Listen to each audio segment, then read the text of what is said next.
Curious George rides a bike. This is George. He lived with his friend, the man with the yellow hat. He was a good little monkey and always very curious. This morning, George was curious the moment he woke up because he knew it was a special day. At breakfast, George's friend told him, or said, "Today we're going to celebrate because just 3 years ago this day, I brought you home with me from the jungle. So tonight, I'll take you to the animal show. But first I have a surprise for you." He took George out to the yard where a big box was standing. George was very curious. Out of the box came a bicycle. George was delighted. That's what he had always wanted. He knew how to ride a bicycle, but he never had one of his own. "I must go now," said the man, "but I'll be back in time for the show. Be careful with your new bike and keep close to the house while I'm gone." George could ride very well. He could even do all sorts of tricks. Monkeys are good at that. For instance, he could ride this way with both hands off the handlebar. He could ride this way like a cowboy on a wild bronco. And he could also ride backwards. But after a while, George got tired of doing tricks and went out into the street. The newspaper boy was just passing by with his bag full of papers. "It's a fine bike you have there," he said to George. "How would you like to help me deliver the papers?" He handed George the bag and told him to do one side of the street first, and then turn back and do the other side. George was very proud as he rode off with his bag. He started to deliver papers on one side of the street as he was told. When he came to the last house, he saw a little river in the distance. George was curious. He wanted to know what the river was like. So instead of turning back, he delivered the rest of the papers. He just went on. There was a lot to see at the river. A man was fishing from the bridge. A duck family was paddling downstream. 2 boys were playing with their boats. George would have liked to stop and look at the boats, but he was afraid the boys might find out that he had not delivered the papers, so he rode on.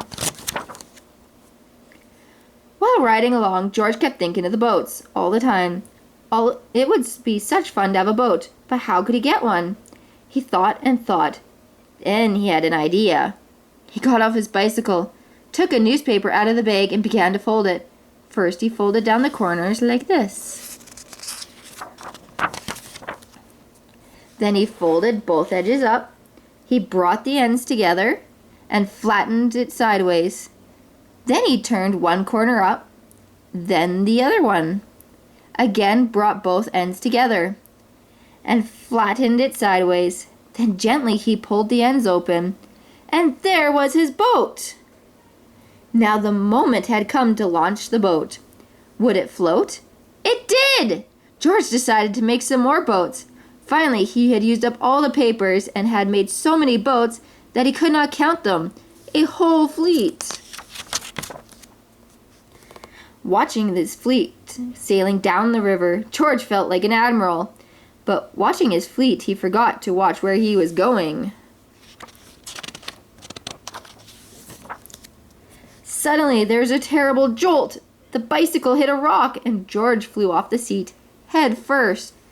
Luckily, George was not hurt, but the front wheel of his bicycle was all out of shape, and the tire was blown out.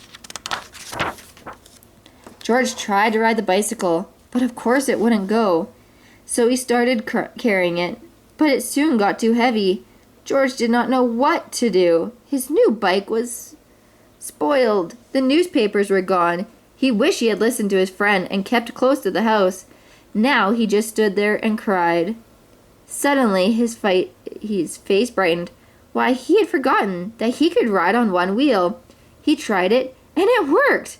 He had hardly started out again when he saw something he had never seen before. Rolling towards him came an enormous tractor with huge trailers behind it. Looking out of the trailers were all sorts of animals. To George, it looked like a zoo on wheels. The tractor stopped, and 2 men jumped out. Well, well, said one of the men, a little monkey who can ride a bike bronco fashion. We could use you in our animal show tonight. I am the director of the show, and this is Bob. He can straighten your wheel and fix that flat in no time, and then we'll take you along to the place where the show is going to be. So the three of them got into the cab and drove off. Maybe you could play a fanfare while you ride your bike in the show, the director said. I have a bugle for you right here, and later you'll get a green coat and a cap just like Bob's. On the showgrounds, everybody was busy getting ready for the show. I must do some work now, said the director. Meanwhile, you may have a look around and get acquainted with all the animals. But you must not feed them, especially the ostrich, because he will eat anything and might get very sick afterwards. George was curious. Would the ostrich really eat anything? He wouldn't eat a bugle, or would he? George went a little closer to the cage, and before he knew it, the ostrich had snatched the bugle and tried to swallow it. But the bugle was too hard to swallow, even for an ostrich. It got stuck in his throat. Funny sounds came out of the bugle as the ostrich struggled with it, all blue in the face. George was frightened. Fortunately, the men heard the noises. They came rushing to the cage and got the bugle out of the ostrich's throat just in time. The director was very angry with George.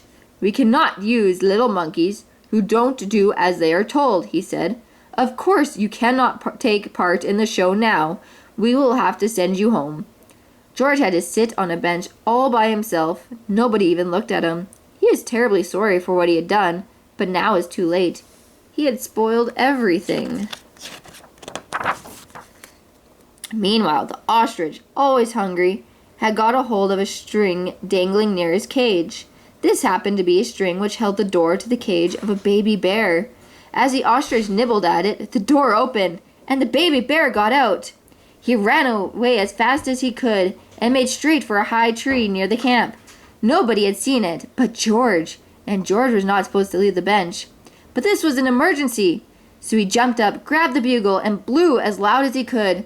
Then he rushed to his bicycle. The men heard the alarm and thought at first that George had been naughty again. But when they saw the empty cage and the ostrich nibbling on the string, they knew what had happened. George raced towards the tree, far ahead of the men. By now the bear had climbed quite high, and this was dangerous because little bears can climb up a tree easily, but coming down is much harder. They might fall and get hurt. The men were worried. They did not know how to get him down safely, but George had a plan. With the bag over his shoulder, he went up to the tree as fast as only a monkey can, and when he reached the baby bear, he put him in his bag and carefully let him down so the men could safely catch him. Everybody cheered when George came down from the tree. You are a brave little monkey, said the director. You saved the baby bear's life.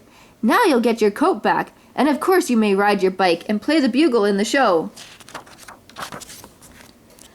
Finally, the show was on.